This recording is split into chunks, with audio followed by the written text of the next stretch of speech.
Ya, terima kasih bagi semua tim Personal Worship. Terima kasih juga jemaat yang hadir di sini. Ini seperti lagu barusan, kita keluarga di sini. Alangkah baik sekali dan terima kasih bagi saudara-saudara yang hadir di sini bagi keluarga Tuhan. Boleh juga kita ingatkan teman-teman kita yang tidak hadir atau yang mungkin masih seperti kupu-kupu kesana sini. Tuhan menghendaki ini rumah kita, di sinilah keluarga kita, di sini kita diberkati bersama. Setia berjemaat itu syarat untuk bertumbuh dan berfungsi, berguna bagi pekerjaan Tuhan. Ya, jangan kita walaupun melayani kalau kesana kesini tidak bertumbuh, tidak berbuah. Tanaman kalau dipindah-pindah tidak bisa bertumbuh. Puji Tuhan. Saya mohon bantuan Pak Sam, tolong mic sama dia. Kita masih bicara tentang membangun keluarga yang sukses, yang bahagia dalam Tuhan. Tolong mic-nya tadi. Mic tadi satu. Ya Pak Sam, bantu saya. Tolong bacakan Kejadian 1 ayat 27-28 dan Kejadian 2 ayat 18. Kejadian 1 ayat 27-28. Kejadian 1 ayat 27 dan 28. Maka Allah menciptakan manusia itu menurut gambarnya, menurut gambar Allah diciptakannya dia, laki-laki dan perempuan diciptakannya mereka. Allah memberkati mereka, lalu Allah berfirman kepada mereka, beranak cuculah dan bertambah banyak, penuhilah bumi dan taklukkanlah itu, berkuasalah atas ikan-ikan di laut dan burung-burung di udara, dan atas segala binatang yang merayap di bumi. Lanjutkan dengan Kejadian 2 ayat 18. Kejadian 2 pasal 2 ayat 18, Tuhan Allah berfirman, tidak baik kalau manusia itu seorang diri saja. Aku akan menjadikan penolong baginya yang sepadan dengan dia. Jadi Allah lah yang menciptakan laki-laki dan juga menciptakan perempuan yang diambil dari tulang rusuk laki-laki. Jadi kalau Allah yang merancangkan laki-laki adalah laki-laki dan perempuan dikatakan segambar dengan Allah, dipersatukan menjadi pasangan suami istri, jadi satu, dan itulah menjadi gambaran Allah. Makanya tujuan pernikahan dipersatukan oleh Tuhan laki-laki dan perempuan, ya ingat laki-laki dan perempuan, bukan untuk hanya berbahagia, tapi untuk tujuan Tuhan supaya menjadi gambar Allah, memuliakan Allah. Ketika manusia masuk dalam tujuan Allah, gambar Allah, Allah yang dominan, gambar Allah yang tampil, rumah tangga baru sukses bahagia. Jadi tidak ada rumah tangga yang kelihatan walaupun di TV kita lihat bahagia. Itu semua palsu, ya. Karena itu hanya pura-pura. Tanpa Allah tidak mungkin rumah tangga bahagia. Jadi bahwa pernikahan Allah yang merancang, Allah yang menjadi arsitek, laki-laki dan perempuan dipersatukan oleh Tuhan menjadi suami istri berbahagia, lalu menjadi satu untuk melahirkan anak-anak, bermultiplikasi. Ini proses semua dibuat Tuhan, disiapkan Tuhan dengan ciptaannya menjadi kita bahagia, menikmati suami istri, menikmati kebersatuan, bersatu tubuh, itu membuat sukacita yang puncak. Jadi itu ciptaan Tuhan, maka Tuhanlah arsitek dari rumah tangga, arsitek dari kebahagiaan. Tanpa Tuhan rumah tangga tidak mungkin bahagia. Dulu ada namanya seorang ibu, ya membuka yayasan, ya training rumah tangga bahagia, tapi akhirnya di rumah tangganya cerai juga, karena tidak dalam Tuhan. Kejadian 2 tadi 18 mengatakan, Tidak baik kalau manusia seorang diri saja, aku akan menjadi penolong baginya yang sepadan dengan dia. Pertama, pastikan, terima dan hargai bahwa pasangan kita itu dari Tuhan.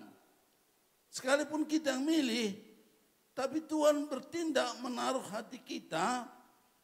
Kita melihat, kita milih, tapi diberikan kepada hati kita mana kita sejahtera. Ketika ada persesuaian kita dengan Allah, dengan orang ketiga, maka itulah rencana Allah menjadi satu suami istri. Maka pastikan, imani, terima pasanganmu itu dari Tuhan. Walaupun engkau yang mengalamar bayar uang jujuran, tapi itu hadiah dari Tuhan. Maka semua anak muda di sini, muda-mudi, saya sangat tekankan, pastikan carilah jodohmu yang seiman, yang lahir baru, itu sepadan. Di luar itu engkau akan sengsara, banyak badai dan air mata.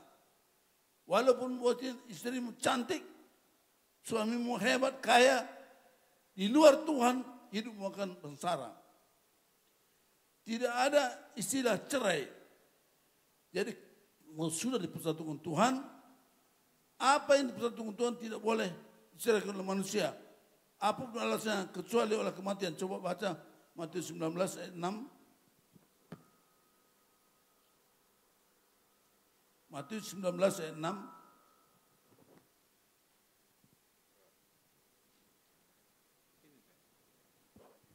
Matius 19 ayat 6. Demikianlah mereka bukan lagi dua melainkan satu. Karena itu apa yang telah dipersatukan Allah tidak boleh diceraikan manusia. Ini penting sekali. Demikian dua menjadi satu. Suami istri itu satu. Dan tidak boleh diceraikan oleh manusia. Itu covenant di hadapan Allah. Perjanjian di hadapan Allah. Kalau suami istri diceraikan, apapun alasannya, seperti kertas ini, kalau dilem, coba nanti coba di rumah dilem, lalu coba pisahkan setelah lem. Robek dua-dua. Yang satu robek, yang satu robek. Siapapun nanti pasangan berikutnya tidak mungkin lebih baik. Karena sudah rusak. Engkau yang rusak. Jadi merusak pasanganmu. Tidak mungkin bahagia. Saya anjurkan. Kecuali kematian. Jangan pernah mau kawin sama pasangan orang lain.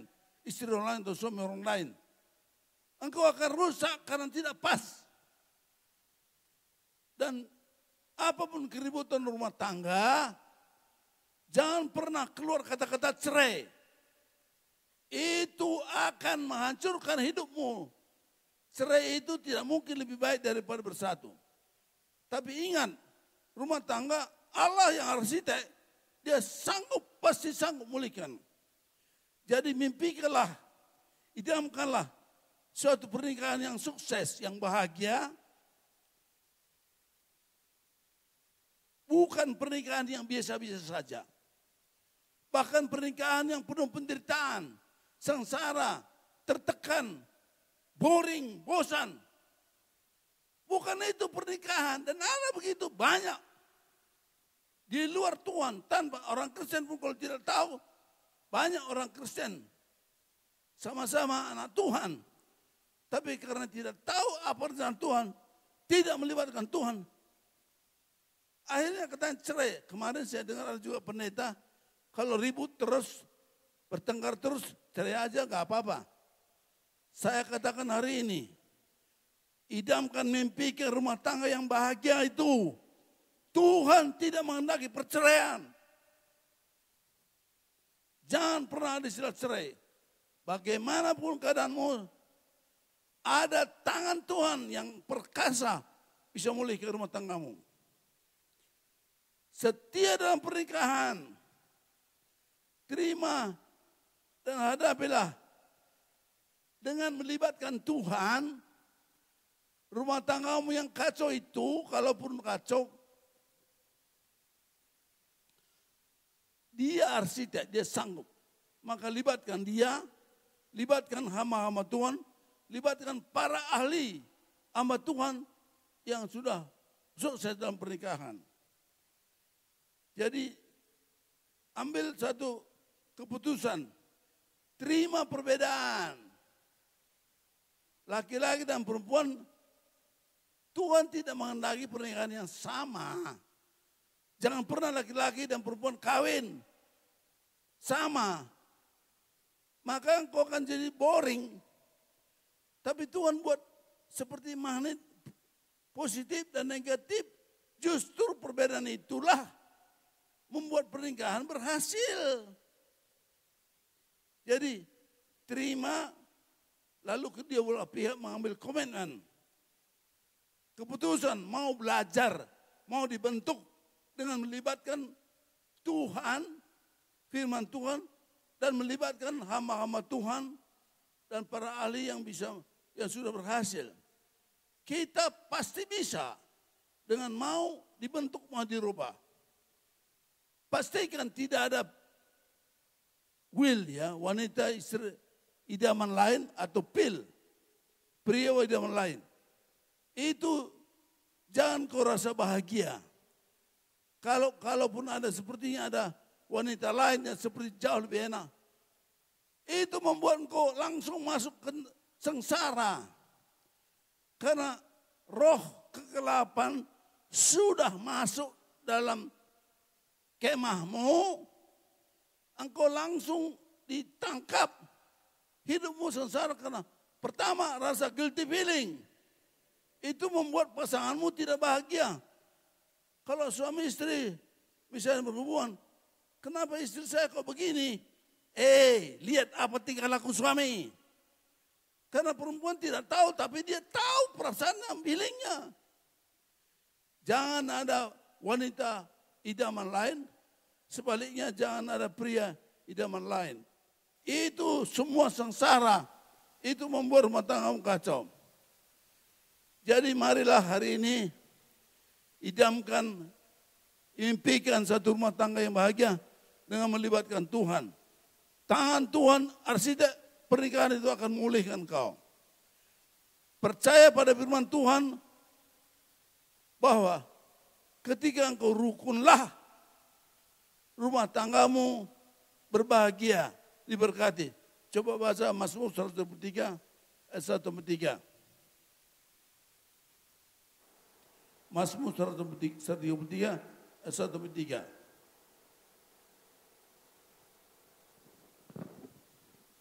Mazmur 133 ayat 1-3. Nyanyian ziarah Daud, sungguh alangkah baiknya dan indahnya apabila saudara-saudara diam bersama dengan rukun. Seperti minyak yang baik di atas kepala meleleh ke janggut, yang meleleh ke janggut Harun dan ke leher jubahnya. Seperti embun gunung Hermon yang turun ke atas gunung-gunung Sion. Sebab kesanalah Tuhan memerintahkan berkat kehidupan untuk selama-lamanya. Jadi kalau ada rumah tangga yang sering bertengkar, syukuri dulu itu. Lalu cari akar masalahnya. Libatkan Tuhan. Apa kata Tuhan? Apa kata Tuhan tentang suami? Apa kata Tuhan istri? Ketika rukunlah, rumah tanggamu diberkati. Kalau rumah tanggamu cekcok, tidak cocok, bertengkar, jangan harap kau diberkati. Doamu terkendala kata Tuhan. Tidak mungkin doa suami walau berdoa siang malam. Tuhan benci pertengkaran. Tapi kita mau rukun. Apalagi kalau misalnya gini. Saya sampaikan satu rumus yang indah sekali. 1 Petrus 5:6 mengatakan, rendahkanlah dirimu di bawah tangan Tuhan yang kuat. Kesana dan Tuhan meninggalkan kau pada waktunya.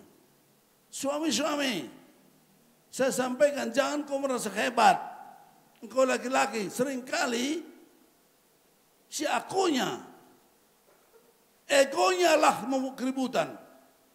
Tapi ketika suami mau merendahkan diri di hadapan Tuhan, mengalah karena temanmu sedang di luar Tuhan, misalnya istri sedang ngomel ribut, ambil waktu langsung berlutut, rendahkan diri, maka turun roh kesejukan itu di rumah. Roh sukacita mengalir. Tidak mungkin lama, segera akan beres. Jadi imani kerukunanlah, mau diberkati, bukan kemenangan. Seringkali laki-laki ini ingin menang. No. Egonya itu membuat keributan. Tidak ada hal lain begitu. Coba baca 1 Petrus 3 ayat 1 sampai 7 lah. Coba. 1 Petrus 3 ayat 1 sampai 7. Hidup bersama suami istri. Demikian juga kamu, hai istri-istri, tunduklah kepada suamimu, supaya jika ada di antara mereka yang tidak taat kepada firman, mereka juga tanpa perkataan dimenangkan oleh kelakuan istrinya. Jika mereka melihat bagaimana murni dan salehnya hidup istri mereka itu, perhiasanmu janganlah secara lahiriah, yaitu dengan mengepang-epang rambut, memakai perhiasan emas atau dengan mengenakan pakaian yang indah-indah. Tetapi perhiasanmu ialah manusia batiniah yang tersembunyi dengan perhiasan yang tidak binasa, yang berasal dari roh yang lemah lembut dan tentram, yang sangat berharga di mata Allah. Sebab demikianlah caranya perempuan-perempuan kudus dahulu berdandan, yaitu perempuan-perempuan yang menaruh pengharapannya kepada Allah. Mereka tunduk kepada suaminya, sama seperti Sarah taat kepada Abraham dan menamai dia tuannya. Dan kamu adalah anak-anaknya jika kamu berbuat baik dan tidak takut akan ancaman. Demikian juga kamu, hai suami-suami, hiduplah bijaksana dengan istrimu sebagai kaum yang lebih lemah. Hormatilah mereka sebagai teman pewaris dari kasih karunia, yaitu kehidupan, supaya doamu jangan terhalang. Ya, istri-istri untuk menangkan suami yang galak itu, miliki batiniah yang lemah lembut. Ketika dia melihat bagaimana murni hatimu, Tuhan membuat suamimu akan lembek.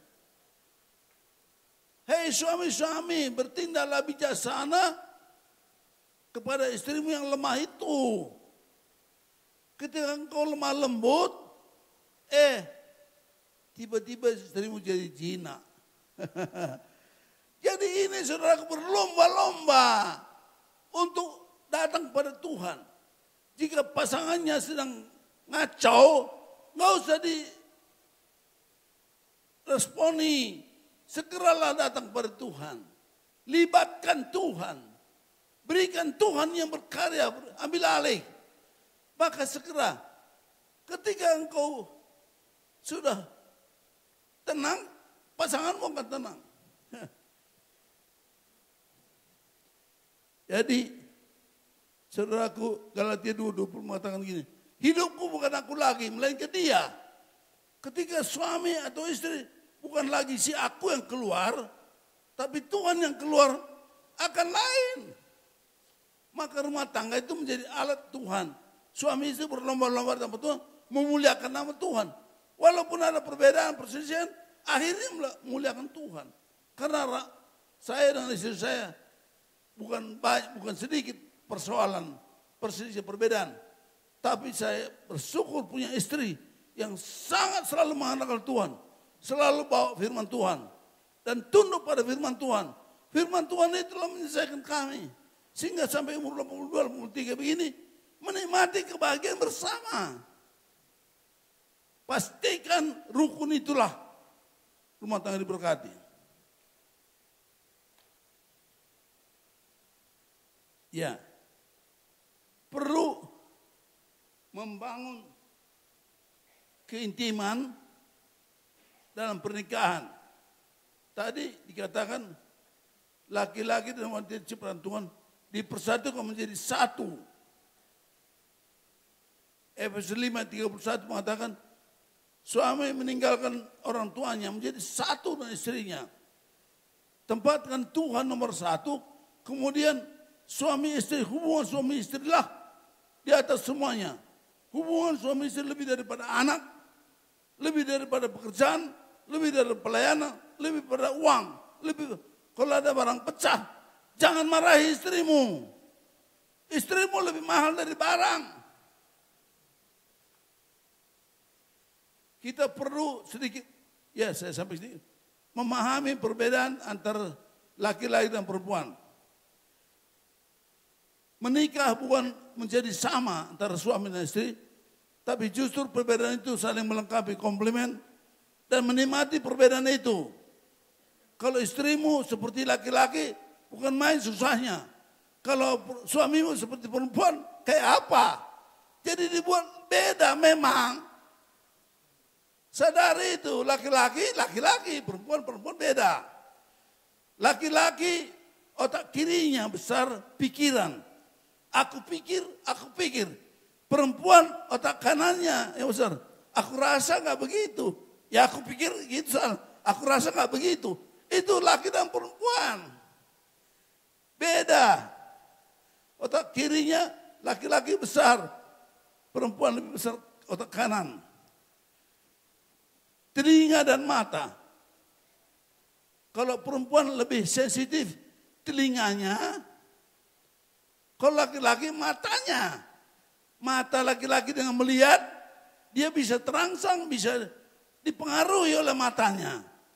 Kalau perempuan, kalau dibisikkan kata-kata yang indah, sayang kau cantik sekali. Walaupun pelan-pelan sekali itu seperti wah suara bass yang besar rasanya. Telinganya, mulut, perut. Kalau perempuan bicara dulu baru makan, kalau laki-laki makan dulu baru bicara. Jadi perutnya lebih dominan. Jadi makanya kalau laki-laki kasih makanan dulu kalau datang. Tapi kalau perempuan coba ke laki-laki datang ke rumah. Berikan dulu kesempatan istrimu ngomong dulu. Ngomong bagaimana silakan gimana. Karena perempuan itu dikuasai oleh mulutnya. Kalau mulut sudah puas baru urusan makan. Makan tidak penting. Kalau laki-laki perutnya. Ya itu beda laki perempuan ya. Masa lalu, masa depan. Kalau perempuan dulu. Yang dulu terus. Kalau laki-laki, iya dong. Tapi itulah bedanya. Dibuat Tuhan beda. Menaklukkan, ditaklukkan. Memang perempuan senang ditaklukkan, senang laki-laki senang menaklukkan ya. Biologis, psikologis ya. Kalau laki-laki fisik lebih penting. Kalau perempuan psikologis, sikap, senyum, kata-kata manis. Itu sangat bisa mengendalikan perempuan karena emosinya besar.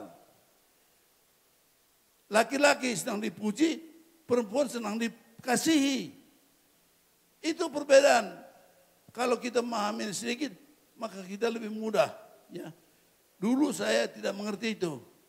Sehingga istri saya pikir, saya bilang, istri saya rasa nggak begitu. Kok rasa pikir ya? Itu selalu terjadi. Tapi kalau disikapi dengan benar, tidak akan menjadi masalah. Coba kalau 3:8.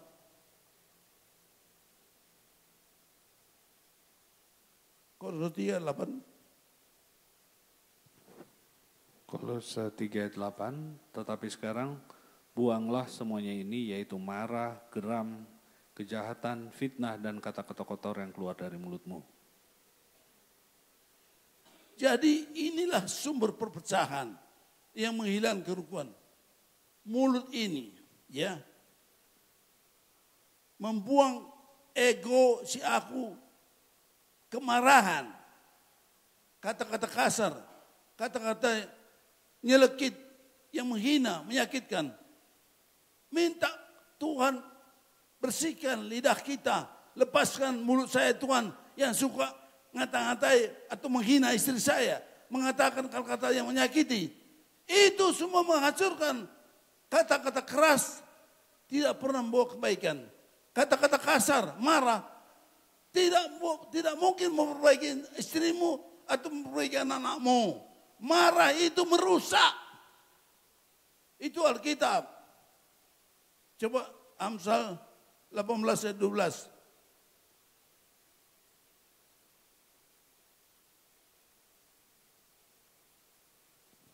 Amsal 18 ayat 12, tinggi hati mendahului kehancuran, tetapi kerendahan hati mendahului kehormatan. Amin.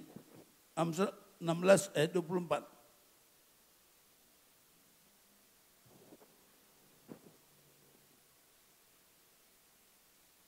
Amsal 16 ayat 24, perkataan yang menyenangkan adalah seperti sarang madu, manis bagi hati dan obat bagi tulang-tulang. Keliru. Amsal 16 ayat 24. Ya. Amsal 16 ayat 24, perkataan yang menyenangkan adalah seperti sarang madu, manis bagi hati dan obat bagi tulang-tulang. Ya, ini mahal sekali saudaraku. Coba tutup lidahmu ya. Ini pabrik yang bisa menghasilkan obat, bisa menghasilkan racun. Kata-kata yang menyenangkan seperti madu yang manis di hati. Dan obat yang menyembuhkan tulang-tulang. Suami, pintarlah bahwa engkau bisa membuat suasana rumahmu indah ketika engkau menggunakan lidahmu, menggunakan kata-kata yang lembut, kata-kata yang menyenangkan, kata-kata romantis kepada istrimu, kata-kata manis kepada istrimu, maka itu menjadi obat pada tulang untuk menyegarkan semua dan menjadi madu yang manis. Kenapa sih lidah ini tidak digunakan untuk membuat suasana baik? Tapi seringkali si ego kita, si aku kita itu sumber segala keributan. Dan itu tidak pernah membawa kebaikan. Apapun kesalahan istrimu, jangan pernah teriak kecuali kebakaran. Jangan pernah marah di depan anak-anakmu, berkelahi di depan anakmu. Itu sama dengan gempa, membuat anakmu rusak, membuat anakmu minder, membuat anakmu tidak berani apa-apa. Itu kesalahan orang tua. Kendalikan lidahmu, minta Tuhan tolong, bisa. Mulailah hari ini menggunakan kata-kata yang mana, yang lembut. Itu obat menyembuhkan tulang-tulang. Tidak bayar kok. Tidak ada ruginya suami mengalah. Tidak ada ruginya mengatakan lembut. Itu membawa suasana surga. Bodoh suami tidak menggunakan lidahnya. Jadi saya sering kata istri saya, sambil saya cium sedikit, kau manis sekali terus. Kau jangan merayulah, kau gombal katanya. Walaupun dibilang gombal senang dia. Enggak apa-apa. Tapi gunakan lidah kita untuk membangun kebahagiaan bersama. Lidah ini bisa jadi racun yang mematikan. Marah itu si ego kita paling utama merusak kerukunan. Dan itu membuat doamu tidak didengar ke Tuhan. Coba Amsal 16 ayat 32. 29 dulu lah. Amsal 16 ayat 29. Orang yang menggunakan kekerasan menyesatkan sesamanya dan membawa dia di jalan yang tidak baik. Orang yang menggunakan kekerasan, kata-kata keras, menyesatkan sesamanya dan jalannya dia tidak baik. Itu membuat kita kadang-kadang tidak tahu kenapa saya susah, kenapa saya gagal. Karena kau suka marah, suka kata-kata kasar. Itu berdampak dalam berkat Tuhan. Tuhan tidak suka. Mari kita mengalah, rendahkan diri dengan Tuhan. Gunakan kata-kata yang lembut. Itu dikatakan seperti sarang madu. Manis di hati. Tidak rugi membuat istrimu bergembira. Tidak rugi berbunga-bunga. Itu keuntunganmu. Keuntungannya buat engkau. Engkau akan menikmati dia. Ketika engkau ada hubungan dia. Sangat indah. Sambutannya romantis banget.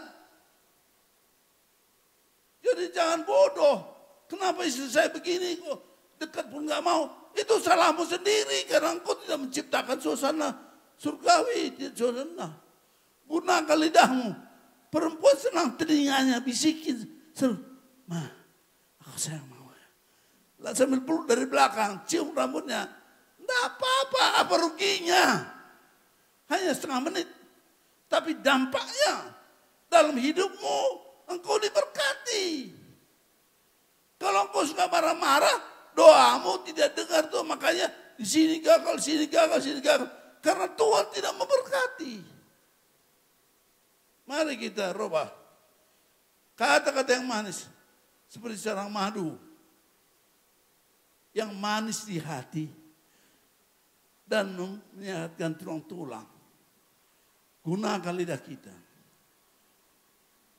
Luar biasa. Saya baca sedikit lagi. 1 Petrus 3 tadi. Ayat 8 mulai. Dan akhirnya adalah kamu semua setia sekata seperasaan. Mengasihi saudara-saudara penyayang dan rendah hati. Janganlah membalas kejahatan dengan kejahatan. Atau caci maki dengan caci maki. Tapi sebaliknya adalah kamu memberkati. Karena itulah kamu dipanggil yaitu untuk memperoleh berkat. So, siapa yang mencintai hidup, dia mau melihat hari-hari baik. Ia harus menjaga lidahnya terhadap yang jahat dan dirinya terhadap ucapan menipu. Lidah kita ini bisa mendatangkan berkat yang luar biasa. Biasakan ini menjadi pabrik berkat Tuhan. Gunakan kata-kata yang membangun semangat orang lain. Bahwa ketika kita bicara bukan saja sama istri, siapapun lidah kita bisa mengalirkan energi, semangat, kekuatan, inspirasi buat orang lain. Semangat dia. Ada satu anak rohani saya, 2 pejabat tinggi di Jakarta. Selalu hubungan saya di WA. Kalau ke Bandung pasti ke sini. Karena kalau ketemu dia rasanya, wah, saya semangat sekali, saya dapat inspirasi. Itu tidak apa-apa karena kita menggunakan kata-kata Tuhan. Kata-kata Tuhan itu pabrik surga, berkat surga, ada anugerah. Biasakan latih lidah kita. Jangan beri lidah ini dikuasai oleh kegelapan, si ego, si aku kita. Tapi biar merendahkan diri, gunakan kata-kata yang lembut, kata-kata yang manis, kata-kata yang membangun. Kata-kata firman, itu pasti. Laki-laki di sini kalau mau menggoda perempuan, bersikaplah manis pada perempuan. Kalau di jalan langsung taruh di dia. Sikap manis itu menghancurkan hati perempuan karena sedang perasaannya. Jadi laki-laki seringkali bodoh dengan si akunya, kekerasan. Itulah membuat dia tidak bahagia. Merusak diri sendiri, dikatakan tadi. Jalannya sendiri tidak baik kalau kita sering keras. Coba masuk Amsal 24 dan Amsal 16 ayat 32. Orang yang sabar melebihi seorang pahlawan, orang yang menguasai dirinya melebihi orang yang merebut kota. Jadi orang sabar melebihi pahlawan. Orang yang menguasai diri, ia bisa lebih dari menguasai kota. Latih itu kita. Orang yang hebat adalah orang yang bisa menguasai diri. Puji Tuhan. Sekali lagi, jangan pernah biarkan dirimu merusak rumahmu sendiri. Pakailah kata-kata yang baik. Jangan kata-kata kasar, kata-kata keras pada pasanganmu. Itu hanya merusak. Jangan pernah berteriak kecuali kebakaran. Jangan pernah bertengkar di depan anakmu. Kalau ada masalah, ya jangan pernah ada terlibat pihak ketiga, wanita atau laki-laki, itu merusak. Bangunlah kintian melakukan seperti itu. Jadilah pria menjadi imam dan pendeta, membimbing keluarganya di keluarga dengan firman Tuhan dan doa. Hargai istrimu, jangan mengkritik atau menghina istri, membentak seperti orang tua pada anak. Ini satu ada gambar, coba sedikit berikutnya. Terus, ya, ini cara memandang kita suami istri harus dua-dua tunduk pada Tuhan. Kasih Allah dasar rumah tangga kita seperti Kristus pada jemaat. Hendaklah istri itu memandang suaminya seperti memandang Tuhan. Apa kata Tuhan? Tunduk pada suamimu. Lalu suami memandang istrinya seperti memandang Tuhan. kasih istrimu. Kalau istri melihat suaminya seperti Tuhan, kalau Sarah bilang Tuhan pada Abraham. Ya saya kira sini nggak pernah panggil Tuhan ya. Nggak tahu Pak hebat, Ibu pernah panggil Tuhan katanya. Saya pernah dimainin istri saya, Tuhan katanya. Tapi itu mengingatkan kita bagaimana kita menghargai Tuhan. Kalau istri dibungkus oleh Tuhan, suami melihat Tuhan di diri kita, sebaliknya istri dibungkus Tuhan, suami melihat istri Tuhan dalam diri kita, maka rumah tangga pasti aman.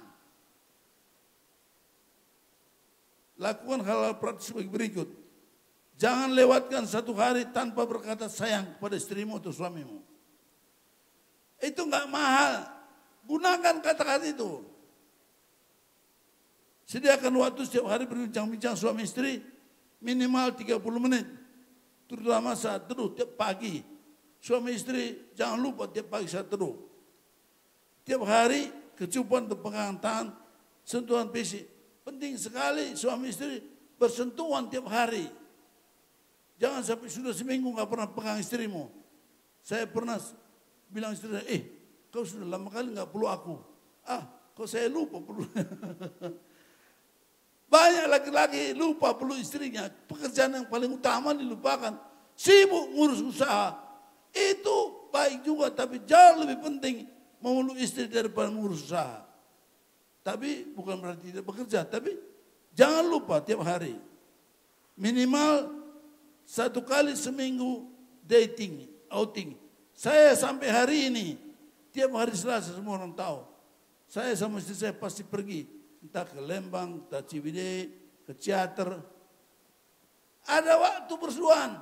Jangan ikut anakmu atau siapa. Pokoknya berduaan aja. Itu penting sekali. Sediakan waktu. Jangan lupa hari ulang tahun istrimu. Ya, belilah bunga lah. Ulang tahun pernikahanmu. Dulu saya baru menikah, nggak tahu itu, lupa.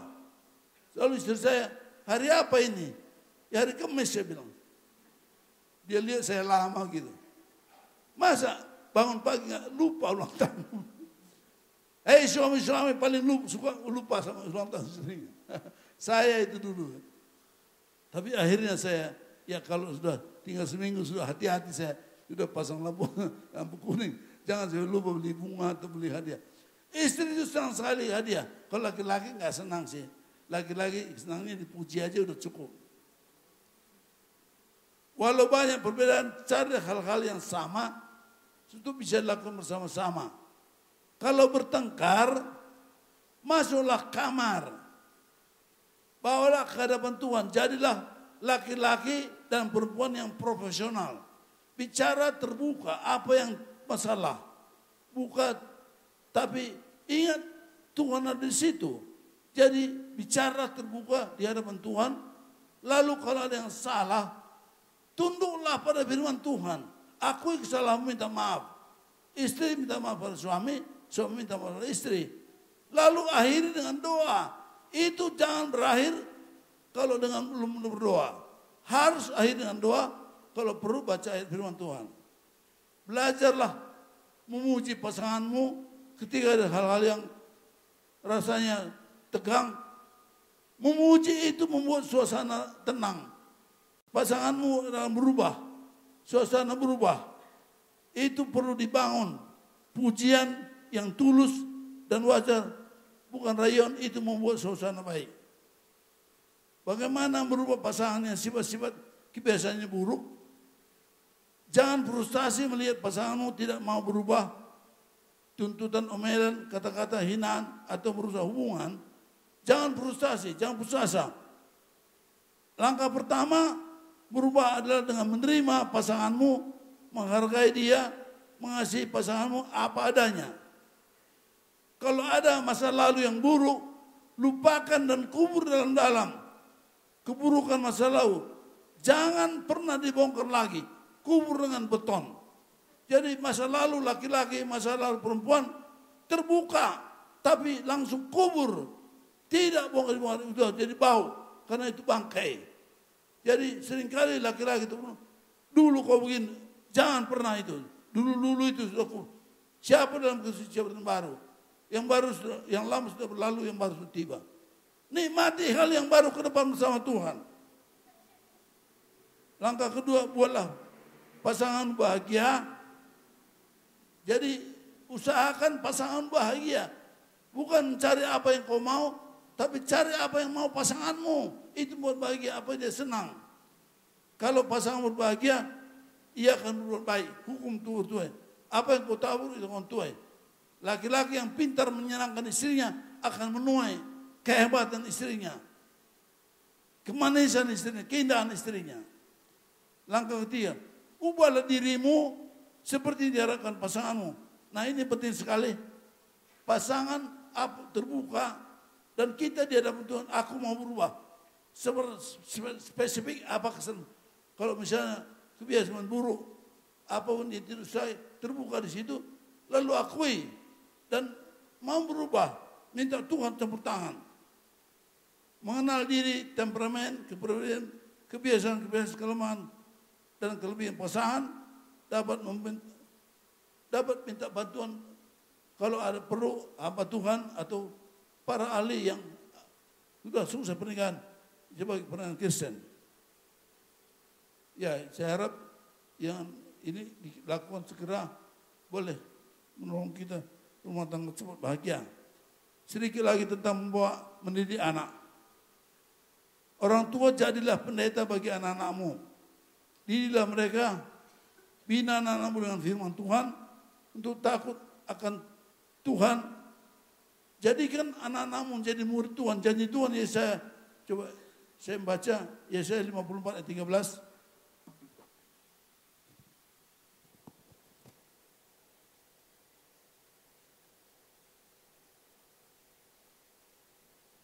Yesaya 54 ayat 13, semua anakmu akan menjadi murid Tuhan dan besarlah kesejahteraan mereka.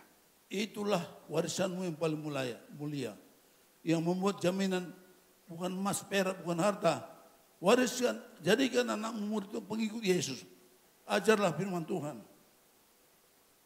Didik mereka menghormati orang tua. Bangun karena dasar. Coba baca Efesus 6 ayat 1-4.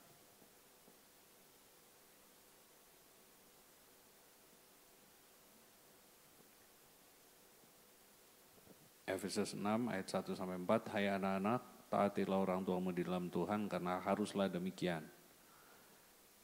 Hormatilah ayahmu dan ibumu, ini adalah suatu perintah yang penting seperti yang nyata dari janji ini, supaya kamu berbahagia dan panjang umurmu di bumi. Dan kamu bapak-bapak janganlah bangkitkan amarah di dalam hati anak-anakmu, tetapi didiklah mereka di dalam ajaran dan nasihat Tuhan. Amin. Jadi pertama, jadilah pendeta benamu, didiknya supaya mereka sungguh-sungguh menghormati Tuhan, mengikut firman Tuhan.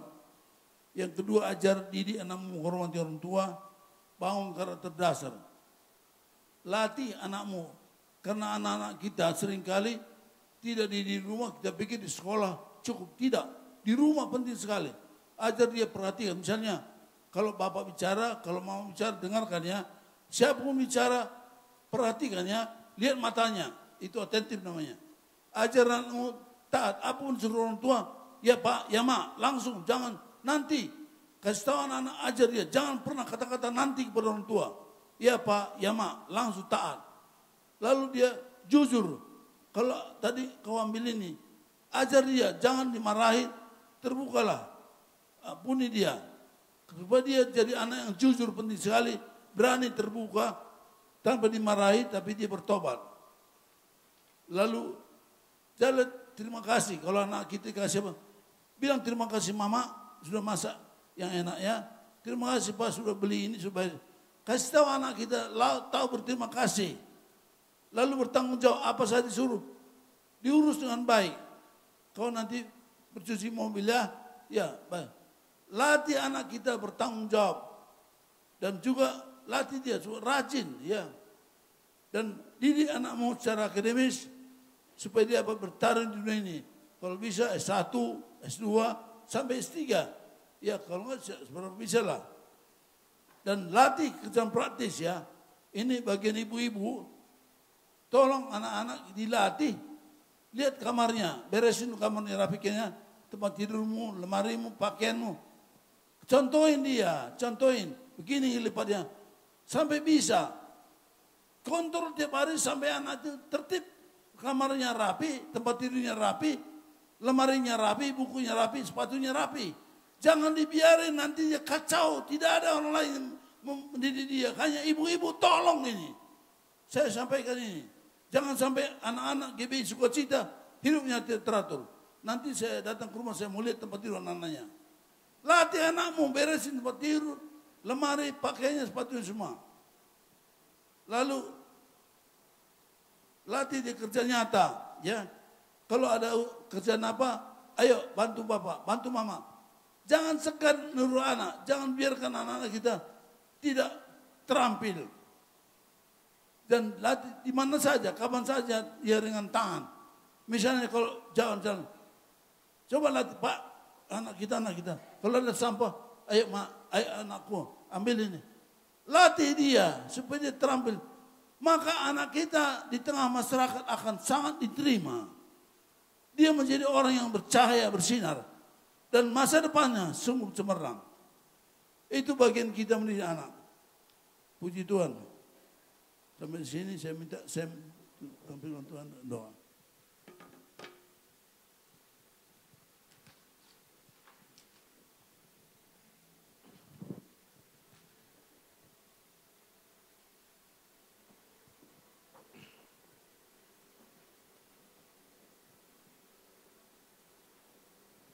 Ya, saya percaya semua diberkati, amin.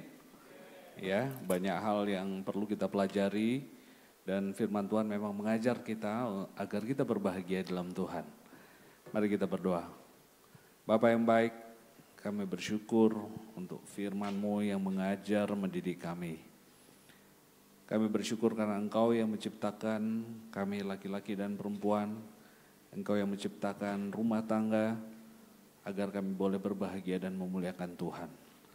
Terima kasih untuk setiap keluarga di tempat ini, kalau kami suami, kalau kami istri, kalau kami orang tua, kalau kami anak-anak, semua kami hari ini sudah mendengar bagian firman Tuhan yang ditujukan kepada kami.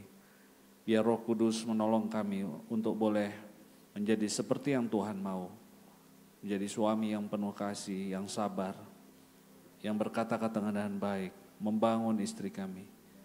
Dan kalau kami istri boleh menjadi istri yang tunduk, yang lemah lembut, yang memiliki manusia batiniah yang indah di hadapan Tuhan. Aku berdoa biar setiap keluarga di tempat ini disembuhkan, dipulihkan. Semua luka-luka yang masa lalu, semua yang buruk di masa lalu sudah berlalu. Kami katakan, kami semua ciptaan baru di dalam Kristus. Kami sambut kasih Tuhan, mengisi setiap rumah tangga di tempat ini. Ada damai, ada sukacita, ada berkat Tuhan yang melimpah karena kami rukun di hadapan Tuhan. Mampukan kami untuk boleh menjadi imam yang mengajar anak-anak kami. Setiap bapak-bapak di tempat ini Tuhan urapi, Tuhan berikan karisma, Tuhan berikan wibawa untuk mengajar sesuai kebenaran firman Tuhan. Bukan dengan kekerasan, bukan dengan ketakutan, tapi dengan kasih kami mengajarkan yang benar. Tolong untuk setiap kami anak-anak juga mau dibentuk menjadi orang-orang yang mulai bertanggung jawab terhadap apa yang Tuhan percayakan bagi kami. Dalam sekolah kami, di dalam setiap berkat, rumah kami, kamar kami. Dari hal-hal yang kecil Tuhan tolong untuk kami semua terampil menjadi orang-orang yang dipersiapkan untuk menjadi alat Tuhan yang luar biasa. Terima kasih Tuhan Yesus, aku berdoa untuk setiap anak-anakmu juga yang belum punya teman hidup. Aku berdoa biar Tuhan pertemukan di dalam nama Tuhan Yesus. Pasangan yang takut akan Tuhan, pasangan yang sepadan, yang membawa mereka sama-sama maju di dalam Tuhan. Yang buat mereka semua boleh melayani Tuhan. Terima kasih Bapa, terima kasih untuk hamba-Mu Pak Gembala yang telah memberkati kami. Kami bersyukur karena beliau bukan hanya mengajar kami tapi memberikan teladan. Bahwa dalam segala hal Tuhan adalah jawaban, Tuhan adalah sumber. Meskipun kami gagal, tapi Engkau tidak pernah gagal. Terima kasih Tuhan Yesus, Engkau urapi dia lebih lagi dan kami berdoa biar Tuhan peliharakan kesehatan. Terus Tuhan tambah-tambahkan juga hikmat, marifat dan semua yang baik sehingga keluarga ini juga boleh memberkati banyak orang. Juga kami semua yang melayani tempat ini, terima kasih Tuhan Yesus. Biar kami semua menghargai panggilan Tuhan di tempat ini, kami boleh setia beribadah, kami boleh bertumbuh bersama-sama di tempat ini, menjadi keluarga-keluarga yang dipakai Tuhan lebih dan lebih lagi. Berkat-Mu atas usaha pekerjaan kami, atas studi kami percaya Tuhan mau kami boleh bersinar dan orang boleh melihat kemuliaan Tuhan. Terima kasih Bapak, kami berdoa untuk bangsa ini, bersyukur Tuhan untuk semua yang berjalan dengan baik. Kami berdoa untuk peralihan pemerintahan yang akan terjadi. Kami berdoa untuk pilkada yang akan terjadi. Biar damai sejahtera Tuhan turun atas bangsa ini. Dan ada perlindungan Tuhan atas bangsa ini Tuhan. Kami tolak roh-roh perpecahan, roh-roh yang mengganggu. Semua yang menghancurkan bangsa ini, korupsi, kolusi, nepotisme, kami hancurkan di dalam nama Tuhan Yesus. Biar bangsa ini boleh melakukan yang benar, boleh berpikir, melakukan, memutuskan hal-hal yang benar. Kami boleh semua diberkati. Aku berdoa untuk setiap anak-anak Tuhan yang bekerja di tempat ini. Tuhan juga menolong usaha mereka. Tuhan tolong studi kami semua. Anak-anak yang belajar di tempat ini juga boleh berhasil dan memuliakan Tuhan. Terima kasih Bapak, terima kasih Tuhan Yesus. Jemaat Tuhan dikasih Tuhan, sebentar kita akan pulang, mari kita bangkit berdiri. Kita akan sambut berkat Tuhan, kita akan pulang dengan berkat Tuhan. Angkat tanganmu dan terimalah berkat dari Tuhan. Dia ada di sini, Dia siap memberkati engkau, Dia mengasihi engkau, Dia melindungi engkau. Dia mengaruniakan engkau kasih karunia. Dia memberikan damai sejahtera dalam hidupmu. Anugerah dari Allah Bapa, kuasa dan kasih dari Tuhan Yesus, sukacita damai sejahtera yang dikerjakan oleh Roh Kudus menyertai kita dari sekarang sampai Maranatha. Yang sudah terima dan percaya katakan amin, amin. Selamat hari Minggu, Tuhan Yesus memberkati.